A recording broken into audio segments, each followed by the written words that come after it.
We did it, everybody. 1,000 subscribers. I'm very, very thankful. So today we're going to do something a little different. Stay tuned. We're going to get into our very first tier list. What's going on, world? How are you? Of course, it is me, Dave, from musicfeltbyme.com. And don't forget, you can always follow me at musicfeltbyme on Twitter, Instagram, Facebook. And if you want to support the page, you can do so right there. Patreon.com/musicfeltbyme. Link for that is down below. If you're interested in getting some merchandise, you absolutely can. Link for that is down below. And if not, you can just subscribe right here on YouTube. If you like what you see, don't forget to hit the like button. If you want to be notified in the future, don't forget to hit that notification bell. We did it, 1,000 subscribers. My personal goal, was before the end of August. We did it before the end of July. So a month ahead of time. Social Blade said we were going to do it sometime in December, earlier in the year, and we did it much faster than that. So as a celebratory video here, I think anytime we hit a milestone, I kind of want to do these little videos where we do different things. We're going to get into our very first tier list. I've seen these done online before. I've always thought they were really interesting. I'm always intrigued by what people how people grade things or analyze things, and how they place them and their psychological perception of things, and how they apply that into grading and different things. So we're gonna get right into this tier maker list. This is Eminem's discography. We're gonna try to rank Eminem's discography, my favorite rapper of my lifetime, and we're gonna get right into his body of work here. I am a very honest fan. I think there are times where he misses. I think there are times where he does things that I'm not necessarily a huge fan of, but I'm looking forward to doing this. I definitely want to give this a shot. I've actually been teasing doing this on Patreon, so if anyone that's a Patreon member, definitely, if you're interested in doing the Patreon thing, I want to do things like that, so you can have a little bit of foresight or a little bit of peek behind the curtain as to what it is I'm working on doing next. And so you can definitely go do that on Patreon, like I said right there in the beginning. Let's get right into this. Alright, so there you have it right here. I'm not doing the S, A, B, C. I don't like that. We're gonna go great album, good album, average album, disappointing album, and a miss. Just an album where I just completely missed. Was not a fan of it at all. So this is how we're going to grade it. We should go in chronological order, I guess. So let me just shimmy these around. Alright, so the way that I'm going to be grading these, and the way that I'm going to be doing these, is going to be compared to their own body of work, right? It's going to be compared to their own body of work. I'm not comparing Infinite against how it stacks up in my perception of music of all time. It's gonna be how Infinite is ranked amongst Eminem albums only, right? So we're gonna go chronological order here, and I'm also doing this from if I go and listen to the album right now, how do I feel about it? It's not how did I feel when it first came out. Experiencing an album for the first time may make me feel like I enjoyed it more then than I do now, going back years and years later. I definitely can find more faults in albums now. And I think that's kind of where we're going to start with Infinite. When you listen to Infinite now and how it holds up over time, I'm going to go disappointing, right? It's creative, kind of. It's like a Nas ripoff. Eminem admits that. And it just doesn't really capture the ability of Eminem. It captures the mind. It captures the... What Infinite does best is show you what Eminem's not scared of, right? Like, if I can find another way to put that, like, you learned that there was this guy that had a little bit of edginess to him, and was willing to just sacrifice the perception of him for the sake of saying what he wanted to say. And there's a lot of pride to be taken in that. I think that's a really great thing as an artist, to be able to have that comfort creatively to be able to say what it is that you want to say.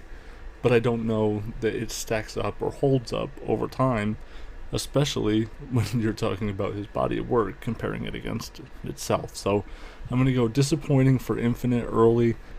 This is probably another kind of hot take, maybe warm take, that the Slim Shady LP to me is average. I wasn't a huge fan of the album.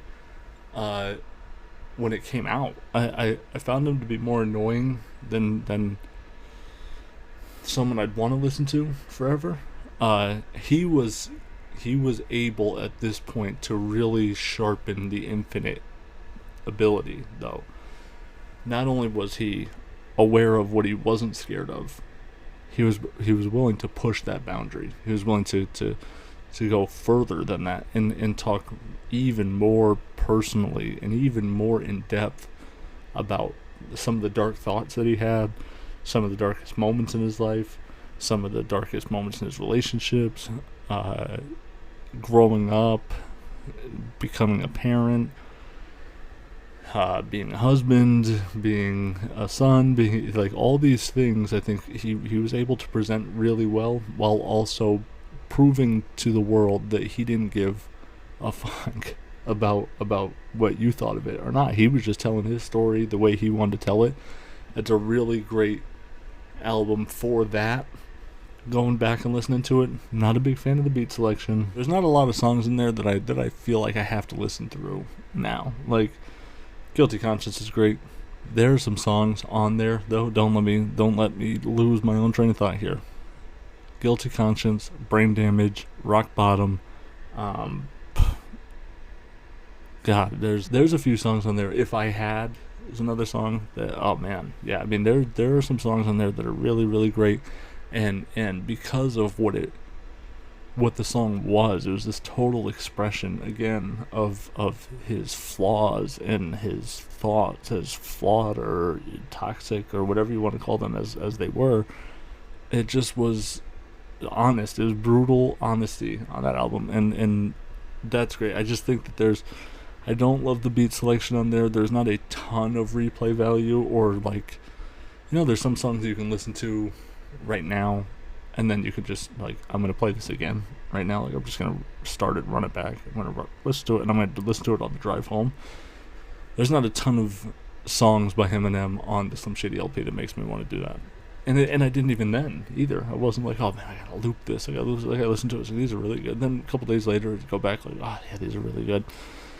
But yeah, I know that's weird. A lot of people like that album a lot. To me, especially compared to his body of work, it's average. It's just average. We're gonna go Marshall Mathers LP. Of course, it's got to go great, right? It's got to go great. There's nothing about this album that would take it out of being a great rap album. It has honesty, again, expression from the artist. It has much better beats. It has great conceptual work. Stan is widely known as one of the best storytelling songs of all time. Stan is a term that has lasted now for 20 years as being an obsessive fan, right? It's in the dictionary, and it's just, there's a lot of stuff there in this album. It also has some of the deeper moments, darker moments, like Kim. Kim is a song that I thought was it's so hard to listen to, but it also is, again, that Slim Shady LP element where it's just, you're getting exactly what he thinks and what he is and what is wrong with him, so painfully honest and expressive. And it's not the most productive or best way to handle these situations, or obviously those emotions, but putting it out in music is a form of expression for a lot of people. There's also just really great songs like The Real Slim Shady, The Way I Am, Kill You. Those songs, those singular tracks, right? They just feel so. They just have such staying power. They just last. The Way I Am is that I sit back with this pack as he sags and this bag of this weed, and it just has this ability to bring you back to that place, and it has 20 years later the same energy as the first time I heard it. And I think that there's just the singular tracks on this album just hold up so well over time, especially in comparison to the first two albums here, Slim Shady LP and Infinite. Let's get into the next album. The next album would be the Eminem Show. The Eminem Show to me is his best album. I think it's his best album. I think that there's a really healthy mix of rapping his fucking ass off on that album with really good instrumental. I shouldn't say really good instrumentals, but really good beats for him. He sounds really, really good there. Cleaning Out My Closet, Soldier, Till I Collapse, Sing for the Moment. There's so many great records on this album. My Dad's Gone Crazy. Jesus Christ, White America. I mean, there's just so many records on this album that I don't know. It's the one album where it just, I was a big fan of what he was doing. I was listening to him heavily at the time, at heavy rotation, and the Eminem shows, it just fucking, like, everything just fucking stuck. It just went right in the pocket, and I just carry it around forever. I think some of the records on there are just absolutely perfect, and I think they really provide Eminem now, like, reaching the level of success, reaching what he needed and what he wanted to be, the respect that he needed, and also now facing the backlash of that and having a different struggle. It wasn't just the being poor, it wasn't just the toxic relationships. He now had fame, and he now had all these things that were also happening. The freedom of speech was at risk with him, and there's a bunch of different elements of things that were adding to his battle. He was able to keep fuel to the chip on his shoulder, right? So he was getting better and better, and getting, like, more and more angry and having more and more to deal with, which was creating more and more emotion. And he's a very emotional rapper, and I think that it just was the perfect culmination. It was like the perfect storm of things happening in the artist's life to create an album like the Eminem Show. I think it worked out perfectly. So I'm a big fan of the Eminem Show. Here's another one. A lot of people might not like this take here. It's a miss. I think that album stinks. I think that album absolutely stinks. There's a few songs on it, Yellow Brick Road, like Toy Soldiers. I even like My First Single from a very comical standpoint, and I think it's really well rapped, even though it's kind of corny and cringy. I think there's some really good rhyming on that. But then there's, like, Rain Man. What's the other one where he's the Triumph, the puppet dog, whatever, ass like that. I don't know. There's a lot on that album that was just really bogged down, really unnecessary. I found it more obnoxious than I did funny for one of the first few times. Like, sometimes his over the top or excessively crude humor and stuff I was able to find funny, but Encore, it kind of lost its funny to me and became more like when he does the whole thing as a Rain Man, like, I just made a whole song and I didn't say shit, and I'm like, that's true. Like, I guess, like, weird flex, but okay, like, I don't know, I just wasn't really into it. So now we go into the break here.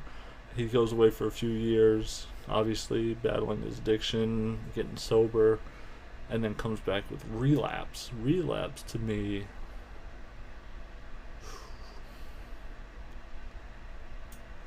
I'm going great. I gotta go great with Relapse. For the first time, I feel like there was a theme, like a real theme. It had a feeling that it was encapturing and it was portraying perfectly. Hindsight being what it is, I really think that this album's name should be flipped with Music to be Murdered by his name, because Music to be Murdered by as a title to me fits Relapse much more than it fit MTBMB, right? Content wise, it makes a better, I think the name fits the content way more. And I also like the idea that if you flip them, Relapse would have came out 10 years after Recovery, which I think would have been a, like, pretty. I understand the relapse and then recovery concept, but, and I knew at the time Music to Be Murdered By wasn't really a thought about project or anything, so that it's, 12 years apart or 11 years apart or whatever it is. But I just think, like, in retrospect, I wish that they flipped names. But I'm not going to hold that against the album Relapse. I think it's as well written of an album as I've heard. I don't love the content all the time, right? I got to be in a certain headspace to listen to it. But writing wise, it is brilliant. It is, the second verse on Stay Wide Awake, second or third verse, whatever it is, I think second, where it's like, he's scraping me, she's biting me, she's acting, she's whatever, and then he's laughing like it's funny. That whole rhyme scheme of going back and forth between thought process, basically articulating the thoughts and the actions of what is happening from person to person in that exchange, is a brilliant piece of writing to me. I absolutely love that verse. Again, it's dark. It's not something I encourage. It's not music that I'm always into, but just from a pure writing standpoint, I think it is absolutely brilliant. We're going to get into the next one here, which is Recovery. Recovery... Sheesh. I'm going to go average on Recovery. And what's crazy is a lot of people are going to say, that's fucking wild. That's how I got to know Eminem. Like, people that are like 18 years old now. It's like the very mediocre version of what I've heard from him before. Like, it's like right in the middle of the things I've heard him do well before. He starts getting a little more into the double, triple layered metaphors here. He starts barring up a lot more on this one. Won't back down with Pink. I gave Bruce Wayne a Valium, told him, settle your fucking ass down. I'm ready for combat, man.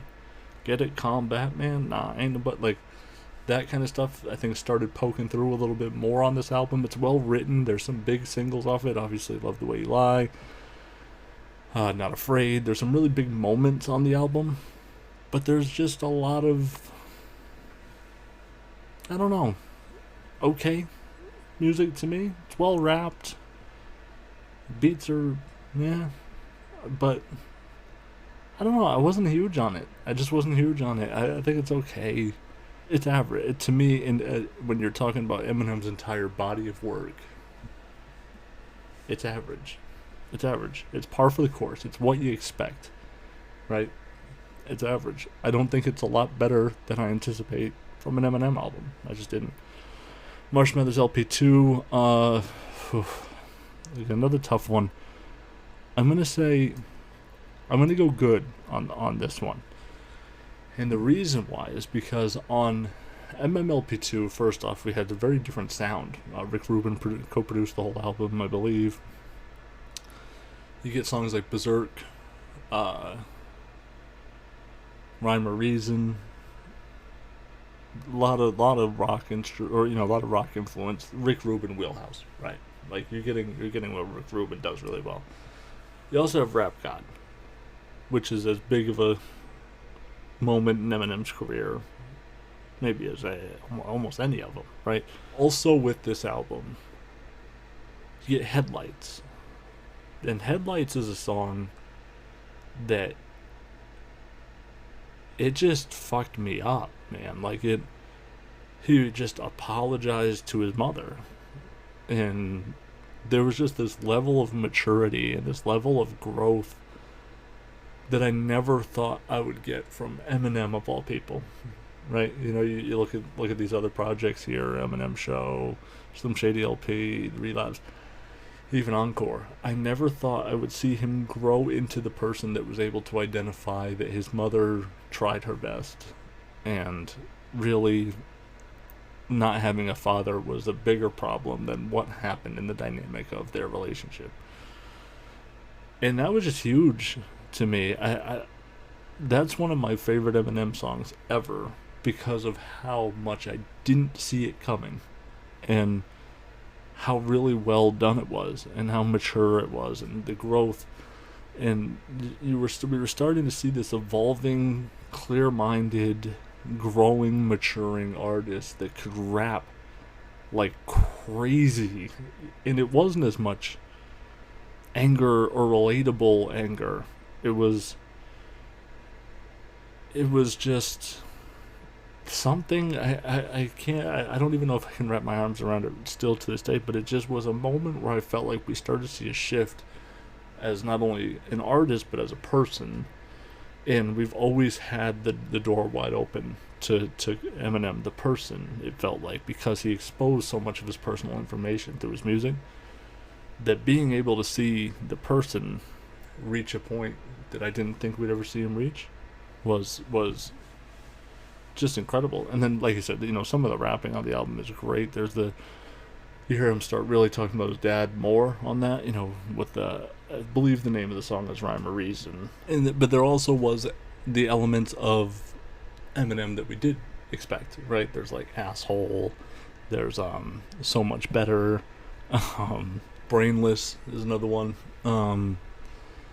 But there's also some other clearer moments for me too. Like, there's also The Monster, right, which follows up the Rihanna thing. But songs like Legacy, Survival, Berserk, Rap God, there's a lot of real rap stuff going on there too, and lyrically he packs a lot in on this album. Yeah, I'm gonna go good for that one. I wonder how people will think about that I think the MLP2 is better than Recovery, but I guess that's why I'm doing this. I'm also gonna go, I think Revival was average, even in comparison to Eminem music. And the reason is because lyrically, he was still getting better to me. There's so much stuff writing-wise that I feel like even here on Revival, he was light years ahead of here. From a writing standpoint, a writing complexity, technical standpoint, I think he's sharper here than he is here. Right? I know that may sound crazy. The reason why this isn't here is because musically, it's not that great, right? Features were bizarre. Another thing about MMLP2, what a waste of a Kendrick feature on that album. Unbelievable waste. Features were bizarre here. Beats aren't great. Kind of, musically, it's just minutia, whatever. There was nothing that really stood out to me on this project. I like Walk on Water more than most people do. Again, another peek behind. I think you're going to understand why, right? You're getting a peek behind the curtain. He's talking to you. He's connecting with you about what he's thinking and what he's feeling about your own perception of him. And it just feels like a very direct consumer to creator conversation, which I liked a lot. But I think rapping wise, it's probably one of his better albums, but the music is just not good enough to make it good. Going into Kamikaze, I'm gonna go good. Beats are a lot better on Kamikaze than they were on Revival. Writing is continuing to improve. He had a very angry chip on his shoulder, right? He sounds more like this guy, like these two guys here. He has that competitive spirit going. He got trashed and dogged for this. Also on this, another moment of maturity, he apologizes to Kim with Bad Husband, right? So you're seeing him kind of tie up the messes that he made publicly with his personal relationships, and he's doing so publicly, which is fair too. And if people don't like the song, that's fine. But I can respect the fact that he's, what he threw out into the world, using other people's names and their stories too, and their privacy too. He's righting that wrong on that same platform, and I think that's fair. because it's him saying he was sorry, basically. So I think he, if he wants to do that on air or broadcast it out to the world, I think that keep that same energy. If you're willing to cuss somebody out in public, then you should be able to apologize in public as well. So, but with Kamikaze, some of the better verses I've ever heard, too. The Not Alike verse, I think is great. The Lucky You track, I think is great. The Ringer, the intro, is just a fucking, 4.5 minute, 5 minute, whatever it is, intro of just fucking ripping. I mean, I think his pen is so sharp in this one. The only reason why I don't consider this album great, because it has the types of writing, or the type of writing that I really like. I think the beats are a lot better and the features are a lot better than in direct comparison to Revival. It's a 13-song project with 2 skits. So there's 11 songs. And I absolutely hated Nice Guy and Good Guy, and Normal was so 3 out of the 11 songs I could have done without, which feels like a lot on an 11-song project. It's got 3 skips if you exclude skits. And I think that that's kind of a lot for 11 songs. And so that's why I keep it on Good. Motivation was there, emotion was there, I think effort, technical skill, production was there. I like that project a lot. We're going to wrap this one up here with Music to Be Murdered By. Very similar to Kamikaze. Beats are better. Testing some different sounds, incorporating people that I really didn't anticipate. Young M.A., Juice WRLD, Don Toliver, Anderson .Paak, which is great, or in Pac, whatever. A lot of the features on this one I did not expect, other than the Slaughterhouse Without Joe Budden, Royce da 5'9". Did get Black Thought on there too, which is awesome. Really good features on this, and I actually really enjoyed the features a lot. I wasn't really high on Young M.A.'s verse, but again, it's another better produced, has some great conceptual work too, with Never Love Again, Darkness. Some of the tracks on there I think are really, really good tracks, and there's going to be some that I'll revisit again years from now, like I did from potentially the Eminem Show or Marshall Mathers LP. I think it's definitely more in line with good, not great. It's a if there was a tier in between good and great, I would leave Kamikaze at good, Music to Be Murdered By in that next tier, but since there isn't, I'm going to leave it right where it is there on good. That's it. You're looking at it here. I wonder how that stacks up. I wonder what most people would have to say about that.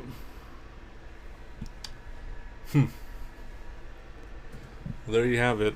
Eminem album tier list. That's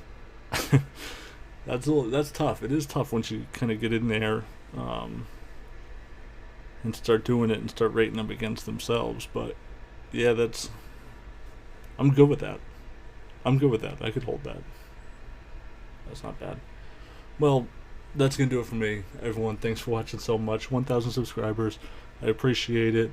We're just going to keep going here. Keep grinding along. Get some lot of great music coming out this year. It's been a really, really good year to do this.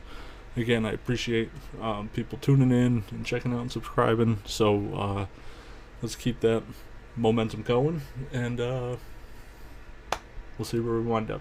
Thanks a lot. Be safe. Be real. Don't forget to pursue your happiness. And I'll catch you on the next one.